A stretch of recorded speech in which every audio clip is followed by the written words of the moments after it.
네, 오늘은 어버이 주일입니다.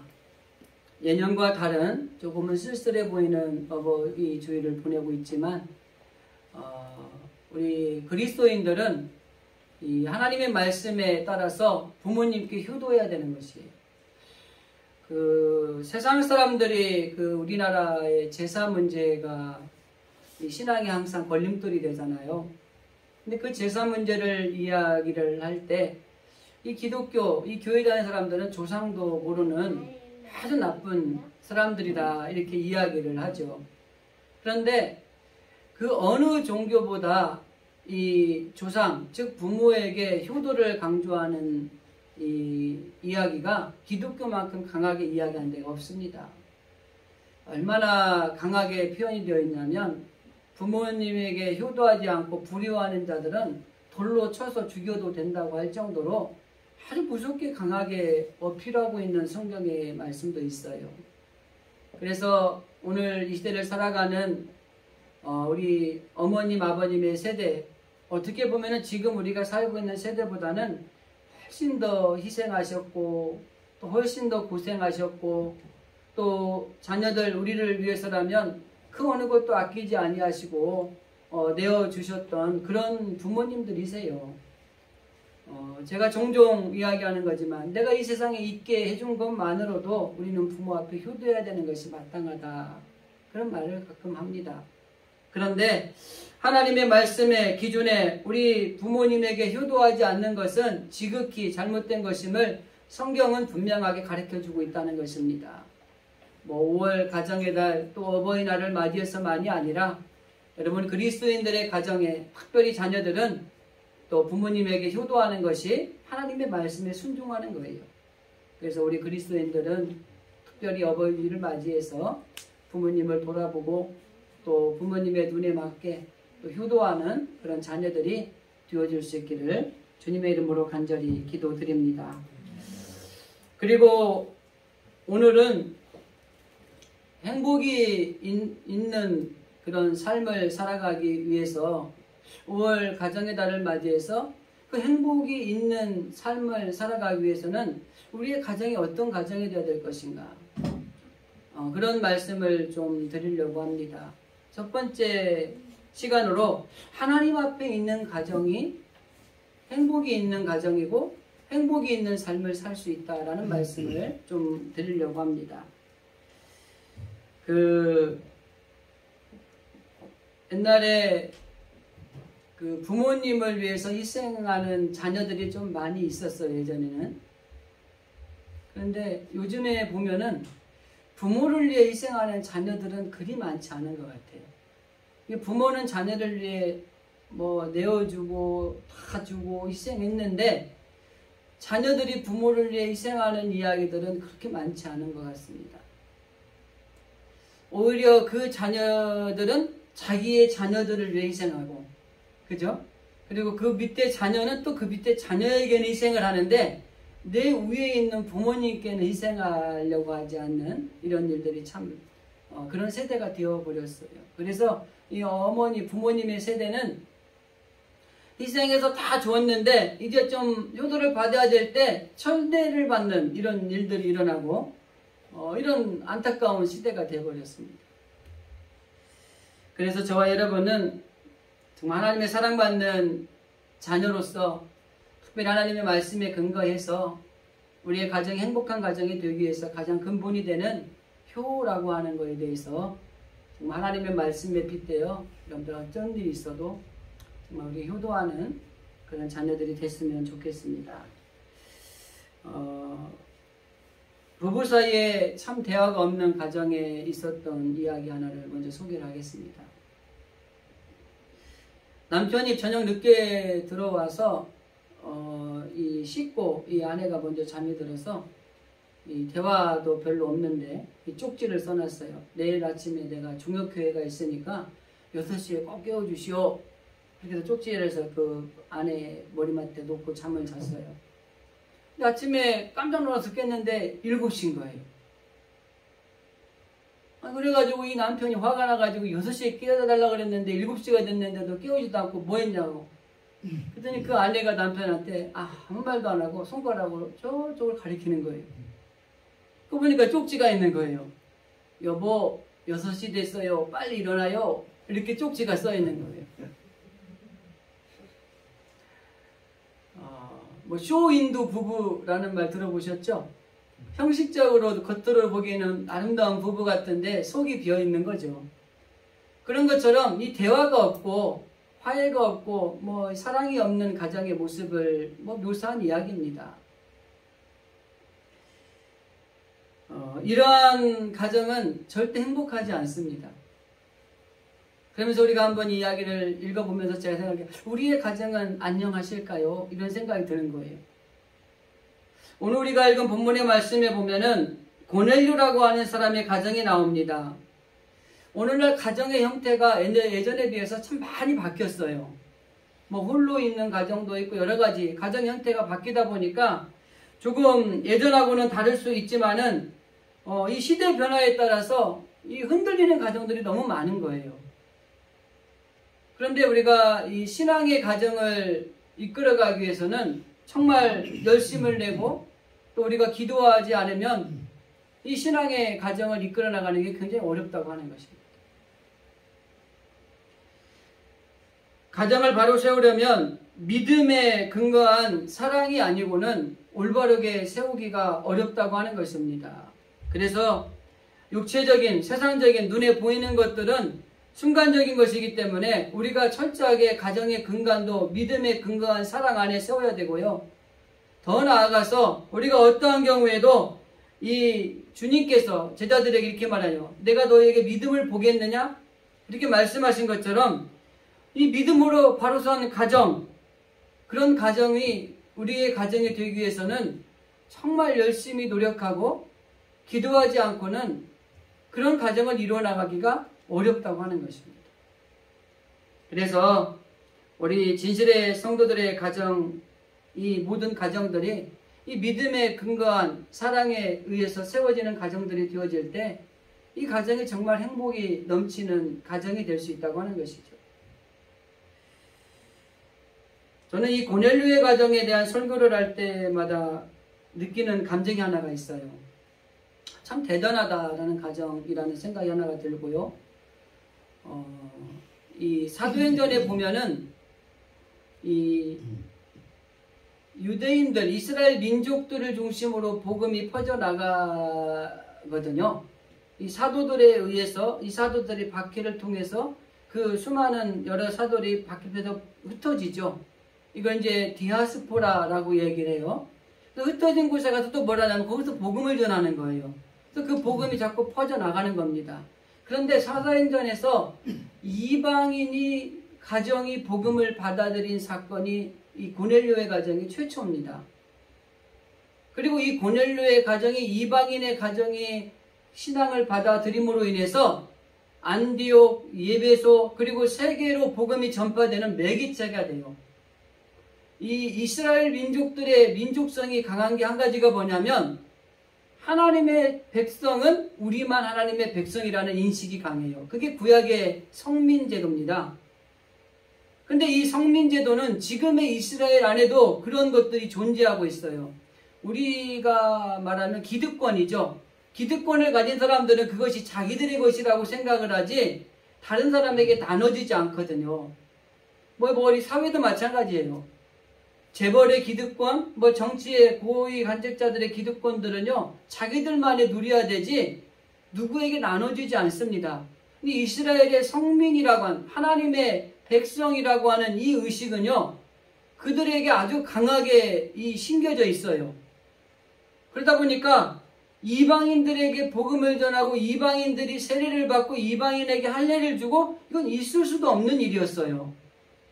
그런데 이런 일들이 사도행전에서 하나씩 역사가 일어나는 사건들이 기록이 되는 겁니다. 할례를 받는 일들이 일어나기 시작을 하고요. 이방인이 가정이 복음을 받아들이는 놀라운 역사가 일어나기 시작을 하고요.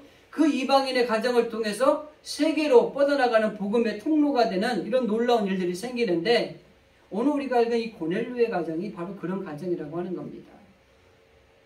그래서 이 가정이라고 하는 것 속에 이 어떠한 가정이었기에 이 고넬료의 가정을 그렇게 귀하게 보는가? 오늘 설교의 제목에 맞게 표현을 하면 이 고넬료의 가정은 하나님의 앞에 서 있는 가정이라고 하는 것입니다. 앞에 전체적인 내용을 보면은 이 고넬료의 신앙이 나옵니다. 고넬료의 경건성이 나오고요. 고넬료가 사회적으로 어떤 사람이었는가를 보여주는 이야기들이 기록이 되어 있어요. 그런데 거기에는 신앙이 들어있고요. 구제가 들어있고요. 사람들에게 인정받는, 칭찬받는 게 들어있어요. 그래서 하나님은 오늘 우리가 읽은 본문 말씀에 고넬료에게 뭐라고 표현하냐면 내 기도가 내게 들렸고 내 구제가 내가 알게 되었다 이렇게 얘기를 해요. 그러니까 신앙과 삶의 부분이 이 고넬료라는 사람은 같이 하나가 돼서 실천하는 사람이었다는 것을 보여주는 겁니다. 뒤에 가서 말씀을 드리겠지만 고넬료의 이 하나님 앞에 있는 가정의 핵심 가운데 하나가 뭐냐면 신앙과 삶이 연결되어 있는 가정일 때 하나님 앞에 있는 가정이라는 것을 뒤에서 말씀을 할 겁니다. 자, 여기 오늘 본문에 등장하는 여기 마지막 절에 보면 33절에 이제 우리가 주께서 당신에게 명하신 모든 것을 듣고자 하여 다 하나님 앞에 있나이다 이렇게 말하는 거예요. 자기의 가정뿐만이 아니라 주변에 있는 사람들을 다 모아서 하나님의 말씀을 듣기 위해서 하나님 앞에 있어요. 이 가정이 고넬료의 가정이라고 하는 것입니다. 정말 우리들이 가정이 하나님 앞에 있는 가정이 되어야 된다고 하는 것입니다. 오늘날 우리의 가정이 하나님 앞에 있는 가정인지 그렇지 않는 가정인지를 우리가 점검해야 되는 것입니다. 그러면 이 고넬료라고 하는 사람, 이 가정에 하나님 앞에 있는 가정이라고 그랬는데 그럼 하나님 앞에 있는 가정은 어떤 가정일까? 이 고넬료의 가정의 모습을 통해서 몇 가지를 좀 본론적으로 말씀을 드리겠습니다. 첫 번째, 이 하나님 앞에 있는 가정인 고넬료의 가정은 말씀 앞에 겸손히 받아들이는 가정이었다고 하는 것입니다. 오늘 우리가 읽은 말씀을 보면은 고넬료가 베드로 사도가 그렇게 그 고넬료의 가정에 들어왔을 때 그 고넬료의 모습은 이렇습니다. 바닥에 무릎을 꿇고 엎드렸습니다. 이것은 한마디로 말하면 하나님의 말씀을 가진 사람에 대한 자기의 최고의 겸손의 자세를 보여주고 있는 것입니다. 우리도 마찬가지예요. 오늘날 똑같습니다. 하나님의 말씀을 받을 때에 우리가 어떤 자세를 가지고 말씀을 받느냐가 중요한 겁니다. 여러분, 우리가 하나님의 말씀을 듣는 지금 설교 시간이잖아요. 우리가 하나님의 말씀을 받을 때에 내가 어떤 마음을 가지고 말씀을 받느냐에 따라서 그게 은혜가 되기도 하고 그렇지 않기도 한다는 것이에요. 오늘 우리가 읽은 본문의 말씀에 등장하는 이 고넬료는 철저하게 하나님 앞에 정말 말씀 앞에 엎드려서 정말 하나님의 말씀을 듣고자 하고 또 하나님의 말씀을 사모하고 이 말씀을 통해 하나님이 나에게 무엇이라고 말씀하실지 기대하고 어떤 소망을 가지고 그 앞에 무릎 꿇고 겸손하게 엎드리는 이 자세를 볼 수 있어요. 자신의 마음을 열어야만이 그 말씀의 능력이 나타난다고 하는 것입니다. 여러분, 비가 와요. 장독대 뚜껑을 열어놔야지 물을 받죠. 물을 받기를 원하는데 장독대 뚜껑을 닫아놓고 물이 받아져라 하면 받아지지 않습니다. 마찬가지예요. 하나님 앞에 섰어요. 하나님의 전에 나왔습니다. 예배자로 하나님 앞에 나왔어요. 그럼 우리는 우리의 마음의 문을 열고 하나님, 오늘 하나님 무엇라고 말씀하실지 기대가 됩니다. 오늘 하나님 나에게 어떤 말씀을 주실지 사모함이 있습니다. 이런 마음을 가지고 듣는 자세에 하나님이 거기에 은혜가 있고 역사가 있는 것이죠. 그래서 정말 중요한 것은 이 복음을 잘 받아들이는 겸손한 하나님 앞에 수용성이 있는 가정이라고 하는 것입니다. 예전에 보면은 신방을 가정에 다닐 때 보면은 대부분이 다 이 복음의 옥토예요. 말씀을 잘 받아들이고 또 준비도 잘 돼 있고 그리고 신방을 받을 이 자세도 다 돼 있어요. 근데 가끔 가뭄에 콩나듯이 한 군데씩 준비도 안 돼 있고 자세도 그냥 세상말로 표현하면 불량하고 어떤 이런 곳에 가면 설교자도 힘들고요. 받는 사람도 힘들어요. 그래서 막 기쁨으로 준비를 하고 이렇게 오늘 우리 가정에 정말 하나님이 오시는구나. 목사님을 통해서 하나님의 말씀을 주실 때 또 어떤 은혜로운 말씀을 주실까? 이 말씀을 볼 때 우리가 어떻게 살아야 될까? 이런 기대를 가지고 있는 분들은 한 해가 되는 거예요. 그런데 그런 분들이 가끔 있어요. 이거 이 신방 꼭 1년에 한 번씩 해야 돼? 안 하고 싶은데 억지로 한 거예요. 준비도 안 돼 있고 청소도 안 돼 있고 가니까 어지럽고 정신이 없고 애는 빽빽 울고 막 이러는 거예요. 정말 중요한 것은 우리가 마음을 열고 겸손하게 하나님 뭐라 말씀하실지 우리가 하나님의 말씀을 듣고자 하여 하나님 앞에 지금 있습니다. 이런 겸손한 자세를 가지고 있을 때 은혜가 되고 그 말씀이 내게 나타나서 내 안에서 놀라운 기적이 일어나고 그리고 우리의 삶의 문제도 해결되고 기도의 응답도 이루어지는 거예요. 이 자세가 중요한 겁니다. 고넬료가 이렇게 놀라운 하나님 앞에 이방인인데 쓰임받을 수 있던 한 가지는 그는 철저하게 하나님의 말씀 앞에 겸손하게 엎드리는 자세를 가지고 있었다고 하는 것입니다. 예전에 곽선희 목사님이 학교에서 교목할 때 학생들이 그런 얘기를 했대요. 목사님은 다시 태어나면 어떤 여자하고 결혼하고 싶으세요? 이렇게 물어봤답니다. 정답은 뭐죠? 지금 사는 사모님하고 갈래요. 이게 정답이죠, 사실은. 근데 이분이 그렇게 얘기했대요.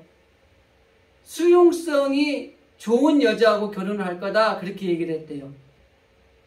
그 말은 뭐냐면 조금 부족하고 조금 모자라 보일 수 있지만 잘 받아들이는 사람하고 결혼하겠다는 거예요. 여러분, 이게 중요하다는 이야기를 하는 교훈입니다. 그래서 신앙도 마찬가지예요. 조금 부족하고 좀 어눌하고 그럴 수 있는데 이 받아들이고자 하는 이 수용성이 있는 가정은요, 금방 거룩해지고요, 금방 완전해지고요, 금방 은혜가 임하고요, 성장하는 가정이 돼요. 그런데 오히려 조금 내가 알고 있다는 것 때문에 그것이 오히려 우리에게 해가 돼서 우리가 주님의 말씀을 받아들이는데 방해가 되기도 하고요. 그리고 그걸 받아들이지 못해서 우리가 가정에 어려움을 당하는 가정에 처해지기도 하는 일들도 생긴다고 하는 것입니다. 그래서 우리가 하나님 앞에 있는 이 고넬료의 가정의 첫 번째는 철저하게 겸손하게 복음을 받아들였습니다. 그렇게 받아들일 때 그 성장을 잘하고 열매를 맺는 가정이 되었다고 하는 것입니다. 그래서 우리도 마찬가지입니다. 어떤 하나님의 말씀에 함부로 우리가 판단하거나 비평하거나 그럴 게 아니라 하나님 오늘 우리에게 주신 말씀을 통해 내가 깨닫기를 원합니다.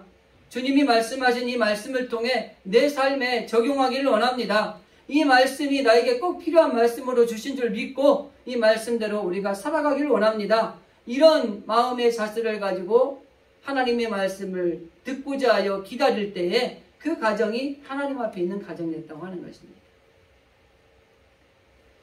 또 한 가지 두 번째, 이 고넬료의 가정은 믿음의 확신이 있는 가정이었습니다. 그 당시 로마 시대에 지배를 받던 시대이기 때문에 이 기독교가 전하는 복음을 이단시하는 경향이 좀 있었어요. 그러니까 이방인인 고넬료가 이 하나님의 말씀을 들을 때에는 그의 사고에는 뭐가 있어요? 저것들 이단이구나 라는 의식이 있는 거예요. 여러분, 오늘날 우리 어떻습니까? 신천지가 나에게 와서 아무리 좋은 복음을 전해도 탁 닫고 있잖아요. 그죠? 그런 똑같은 상황인데 이 고넬료라고 하는 사람은 이 믿음의 확신을 가지고 있었다고 하는 것입니다. 그래서 자기 가족들, 자녀도 있을 것이고, 아내도 있을 것이고, 가족들만 모아서 말씀을 들으려고 있는 게 아니라, 옆에 친구들을 데리고 온 거예요. 이웃 사람들을 초청을 한 거예요. 야, 우리가 이 하나님이 이렇게 말씀을 주시기 위해서 저 베드로 사도를 우리 가정에 보내주시는데, 그분이 온다고 하더라. 이제 1시간 후에 오신대. 다 모여. 이 말씀을 듣자. 이렇게 얘기하는 거예요. 이처럼 오늘 이 시대를 살아가는 우리들에게는요, 확신이 있어야 됩니다. 특별히 기독교인들에게 세 가지 확신은 분명히 있어야 돼요. 첫째, 구원의 확신이 있어야 돼요, 여러분. 이건 가장 기본적인 겁니다. 예수님이 나를 위해 돌아가심으로 내가 하나님 앞에 구원받은 자녀다. 이 구원의 확신이 여러분 분명히 있으셔야 돼요. 두 번째, 하나님의 나라에 대한 확신이 있어야 돼요. 이거는 말하는 천국의 확신이 있어야 됩니다. 이 세상만 있는 게 아니라 하나님의 나라가 존재한다는 걸 우리가 확신하고 있어야 돼요. 여러분, 우리 신앙인들 가운데 이거 확신하지 못하는 분들 많아요. 세 번째, 어떠한 문제, 우리의 삶 가운데 우리를 주관하는 분이 하나님이라는 걸 우리가 확신할 수 있어야 돼요. 이 세 가지의 확신이 기독교인 그리스도인들에게 필요합니다. 이 믿음의 확신이 있어야만 우리가 철저하게 맡길 수 있고 매달릴 수 있는 겁니다. 자, 그런데 오늘 본문에 등장하는 이 고넬료의 가정이 그랬다고 하는 것입니다. 확신을 가지고 있었기 때문에 위험한 이웃들도 초청하고요, 모두를 초청해서 베드로 사도가 오는데 하나님 말씀 듣자, 모이자, 이렇게 지금 하고 있는 거예요. 혹시라도 이런 믿음의 확신이 우리가 부족하다면 하나님 앞에 예배를 드리고 하나님의 말씀을 듣는 중에 여러분이 기도하셔야 됩니다. 하나님, 이 말씀에 대한 믿음의 확신이 내 안에서 생겨지기를 원합니다. 이렇게 기도하셔야 돼요. 아직까지도 정말 1년이든 10년이든 20년이든 30년이든 평생을 예수를 믿었는데도 불구하고 아직도 이 믿음에 대한 확신이 희미하거나 이 확신이 부족하다면 우리는 철저하게 하나님 앞에 다시 한번 하나님, 이 믿음의 확신이 내 안에 심겨지기를 원합니다. 이렇게 기도하셔야 되는 겁니다. 사실 어떻게 보면은 이렇게 확신을 가지지 못하고 신앙생활하는 사람들이 우리 그리스도인들 가운데 정말 많아요. 그냥 형식적으로 신앙생활을 하는 겁니다. 어떻게 보면은 그 목사님이 제일 목사에게 하는 저주가 뭔지 아세요? 영감 없이 목회나 해먹어라. 이게 저주랍니다. 우리 혼자 계신 분들 계시죠? 연세 드신 우리 권사님들. 영감이 없잖아. 그죠? 영감이 있어야 돼요. 영감이 있어야 든든해. 그러니까 남편이 오래 사셔야 돼. 그죠? 근데 목회도 마찬가지예요. 목사가 영감 없이 목회해보세요. 여기서 설교를 한들 그 말씀이 은혜가 될 것이고, 근데 믿음의 확신이 없으면 이거 똑같은 거예요. 확신이 없는 신앙은 뿌리를 깊이 내릴 수가 없습니다. 그러니까 성장하지도 못하고 열매를 거둔다는 건 더더군다나 있을 수 없는 거예요. 마찬가지로 뿌리가 깊지 못하기 때문에 그 나무는 결국 죽기 때문에 열매를 거두기 어렵습니다. 우리 신앙의 뿌리도 마찬가지입니다. 우리가 신앙생활을 얼마큼 오래 했냐가 중요한 게 아니라 믿음의 확신이 얼마만큼 뿌리를 내리고 있느냐가 중요한 거예요. 1년을 믿었어도 그냥 확 믿음이 성장해서 뿌리를 든든하게 내린 사람이 있는가 하면 우리 교회는 아니고, 제가 목회하면서 만난 30년 믿은 어떤 분 이야기를 들으면 30년을 신앙생활을 했다는 걸 굉장히 강조해요. 믿음의 뿌리는요, 비만 오면 뿌리가 드러날 정도로밖에 안 되는 뿌리도 있더라고요. 그래서 우리가 정말 중요한 건 신앙의 뿌리도 마찬가지입니다. 우리가 신앙생활에서 뿌리가 깊이 내리지 못하면 조금 힘든 일을 만나거나 조금 어려운 문제를 우리 가운데 덮이거나 고난이 오면은 타협해요. 어떤 데는 포기해버립니다. 신앙의 뿌리가 깊어야 돼요. 웬만한 고난 정도는 고난도 아니다, 이렇게 생각하고 가셔야 되는. 그런데 뭐 힘들지도 않은 것 같은 조그만 힘든 일만 만나는데도 아이고 죽겠네, 내가 교회를 다녀서 이러나? 어떤 사람은 교회 다녀서 그렇다 그래. 또 하나님이 막 말 안 들으면 벌만 준 하나님도 아닌데, 그죠? 확신이 있는 신앙은 힘이 있습니다. 더 나아가서 영향력을 발휘합니다. 저도 종종 보면은요, 우리 목회를 하면서 만난 우리 장로님들, 권사님들 보면은 내 목사의 신앙이 부끄러운 분들이 얼마나 많은지 몰라요. 근데 대놓고 이야기도 할 때도 있어요. 장로님, 정말 부럽습니다. 내가 목회를 하고 있지만 참 본받고 싶은 부분이네요. 이렇게 이야기하는 분도 있어요.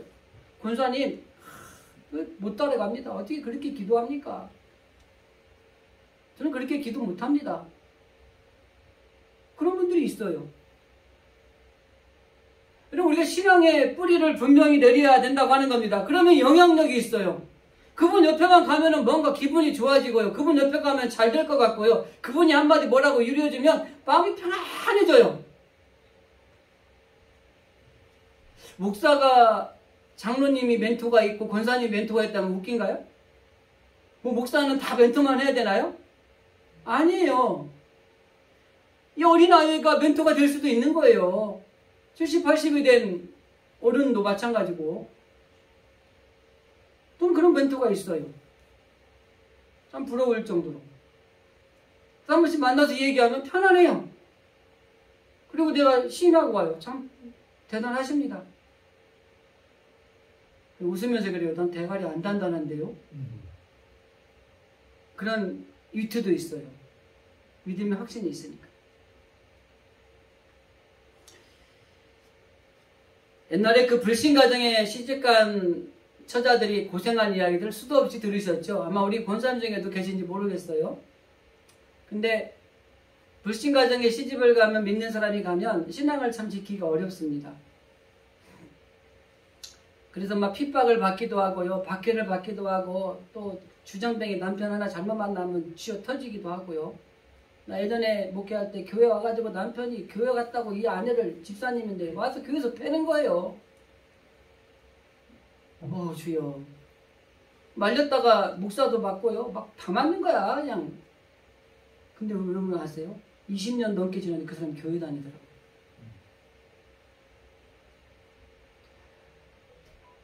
많은 사람들이 신앙을 버린 사람들 이렇게 얘기합니다. 너무 남편이 힘들게 했어요. 부모님들이 너무 안 믿는 부모님이 너무 완고했어요. 그리고 제사 문제도 많이 얘기를 하고 그래요. 근데 힘든 거 알아요. 실질적으로 어렵습니다. 신앙 지키는 게. 그러나 믿음의 확신을 가지고 있으면 인내하면서, 그리고 잘 맞춰가면서 그 남편의 예수를 믿게 되고, 제사 문제가 추대배로 바뀌기도 되고, 그리고 온 가족이 예수를 믿으면서 야, 제사보다 야, 추대배가 훨씬 낫다 이렇게 말하는 가정도 있더라고요. 차이가 뭐냐? 너무 힘들어서 믿음 지키기 어려워서 나 이 믿음 버렸어요. 그리고 한 사람은 이렇게 힘들지만 그래도 믿음의 확신을 가지고 내가 희생하고 내가 고난받고 힘들지만 그래도 남편과 가정을 위해서 성실하게 책임감을 가지고 일했더니 남편이 변화가 돼서 예수를 믿고 시부모님이 교회를 다니고 제사 문제가 추도예배로 바뀌고, 그리고 부모님이 야 그래도 추도예배가 제사보다 훨씬 낫더라 라고 하는 고백을 하게 되는 가정도 있더라고요. 차이는 딱 한 가지입니다. 믿음의 확신이 있느냐 없느냐. 세 번째는 이 하나님 앞에 있는 이 고넬료의 가정은 신앙과 삶을 연결시켰다고 하는 것입니다. 기도에 대해서 잘 알아요. 근데 기도를 해야지 신앙과 삶이 연결된 겁니다. 말씀을 듣고 잘 알아요. 그런데 그 말씀을 들은 거를 행함으로 순종해야지 삶과 신앙이 연결된 겁니다. 믿음이 있어요. 믿음이 있노라 하고 살아요. 그런데 이 믿음이 있기는 있는데 우리가 행동으로 그 믿음대로 움직이지 않으면 죽은 믿음이 되는 거예요. 이게 신앙과 삶이 따로 놀 때 일어나는 증상입니다. 신앙은 신앙이고 내 삶은 삶이다. 그러니까 썬데이 크리스찬이 나오는 거예요. 주일날은 신앙인이에요. 그리고 월요일부터는 따로 국밥으로 이제는 신앙과 삶의 자리는 달라요. 그리고 그럴듯하게 합리화합니다. 목사님이 몰라서 그래요. 목사님은 교회만 있잖아요. 기도만 하게 되고 말씀만 보잖아요. 맞는 말이에요. 그런데 우리는 세상에 나가잖아요. 그러니까 이게 따로 국밥으로 살 수밖에 없습니다. 그러면 그렇게 살으셔야죠. 그럼 하나님 앞에 있는 가정, 하나님 앞에 있는 개인도 되지가 못하는 거죠. 정말 그 기준이 필요하다고 하는 것입니다. 우리가 하나님 앞에 신앙의 삶을 살아가고 있다면 그것이 내 주어진 삶의 자리에서도 동일하게 연결이 돼야 돼요. 에브리데이 크리스찬. 이것이 되기에 목적을 두고 우리가 최선을 다해서 살아가는 게 필요합니다. 그런데 처음부터 신앙은 신앙이고 내가 사는 삶은 다릅니다. 이렇게 이야기하면 따르국밥의 신앙생활을 할 수밖에 없는 거예요. 그러나 우리가 기본적인 마음가짐은 뭐예요? 신앙생활을 가지고 세상에 나가서 살아야 되는 게 맞는데 힘들긴 하지만 그렇게 살아야죠 라고 하고 나가는 자세가 우리 가운데 필요합니다. 오늘 우리가 본 이 고넬료라고 하는 사람은 이 성경의 본문의 내용을 늘 기도하는 사람이었던 것 같아요. 정해진 시간에 기도를 했던 것 같아요. 그 경건한 그 유대인들은요 하루에 3번 기도를 했어요. 여기 시간으로 따지면 우리나라하고 시간은 좀 다르지만은 9시, 12시, 오후 3시. 그래서 이 성전에서 가까운 사람들은 성전에 와서 기도를 해요. 그리고 이제 먼 사람들은 그 시간이 되면 뭐 하나 깔아놓고 막 손 들고 기도하는 거예요. 근데 이 고넬료도 주어진 시간에 기도를 하는 사람이었어요. 그리고 그 주어진 시간에 기도를 하면서 하나님이 보낸 천사도 만나고 그리고 시몬의 집에 있는 베드로를 청하라고 하는 음성도 듣게 되고 그래서 오늘 본문의 사건이 일어난 겁니다. 이것을 한마디로 요약하면 그는 신앙과 삶을 연결시키는 생활을 했던 사람이라는 것을 보여주는 말씀이라고 하는 겁니다. 오늘날 우리가 마찬가지예요. 여러분 신앙생활하는 분들이 왜 우리 그 교회가 점점 이 사람들에게 손가락질을 당하고 어려움을 당하느냐? 신앙생활하는 사람들이 삶에서 신앙의 삶을 보여주지 못하기 때문에 그런 겁니다. 이 연결이 잘 되어 있어야만이 우리가 하나님 앞에 모든 일들이 되는데 신앙생활은 잘하는데 세상의 삶과 연결이 안 되니까 반쪽짜리 신앙생활을 하는 거예요. 여러분 반쪽짜리 신앙생활이 하는 것은 다른 말로 말하면 별로 잘하지 못하는 신앙생활인 거예요. 그래서 우리는 철저하게 내가 하나님 앞에 하나님의 신앙으로 믿음으로 사는 사람이라면 세상에 나가셔도 이 믿음의 사람으로 살아가는 걸 자꾸 나타내고 보여줘야 됩니다. 예수님의 사역 중에 여러분 전도 있었죠. 가르쳤죠. 그리고 하나가 뭐냐면 본이 되는 사역이었어요. 섬김이었어요. 섬김. 왜 섬기셨을까요? 하나님의 믿는 사람들은 세상에 본이 되어야 됩니다. 그래서 야 예수 믿는 사람들은 다르구나. 이런 인정을 받는 것들이 필요했다고 하는 거예요.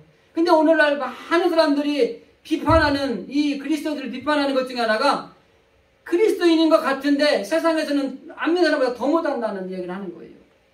이게 참 마음 아픈 이야기입니다. 그래도 예수 믿으니까 세상 사람보다는 좀 낫네 이런 소리를 들으셔야 돼 우리가. 뭐 더 좋으면은 역시 예수 믿는 사람과 다르군요. 이 소리를 들어야 되는 거죠.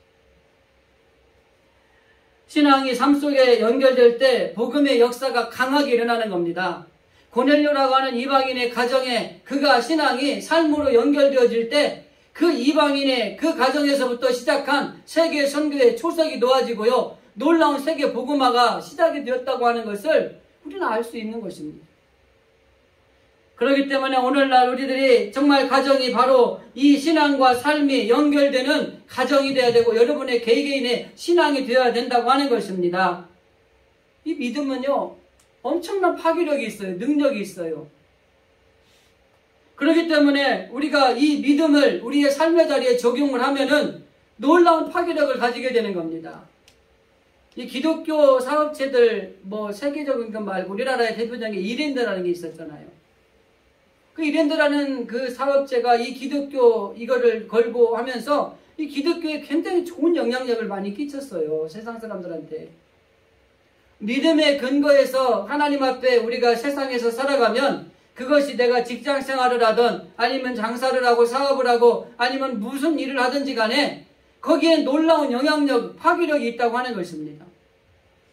그래서 저와 여러분이 직장에서나 또 어디 삶에 주어진 세상의 삶에서 내가 거룩한 제사장이라는 이 사실을 기억하면서 내가 신앙인의 삶을 적용하고 실제로 삶에서 실천하고 살아가게 된다면 놀라운 변화가 일어난다고 하는 것입니다. 가정도 마찬가지고요. 개인도 마찬가지고 교회도 마찬가지가 되는 것입니다. 그래서 여러분 신앙과 삶이 따로 국밥이 되지 마시고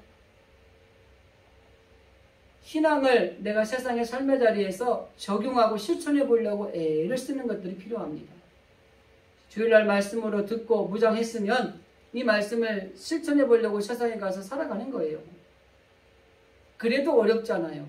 근데 처음부터 신앙은 신앙이고 그래도 세상의 삶은 삶입니다. 이렇게 이야기하면 어떻게 신앙인과 삶이 하나가 되겠습니까? 한 가지만 더 말씀을 드리겠습니다. 신앙생활에 적극적으로 노력하는 과정이었다고 하는 것입니다. 기도를 하다가 이 환상 천사를 만났잖아요.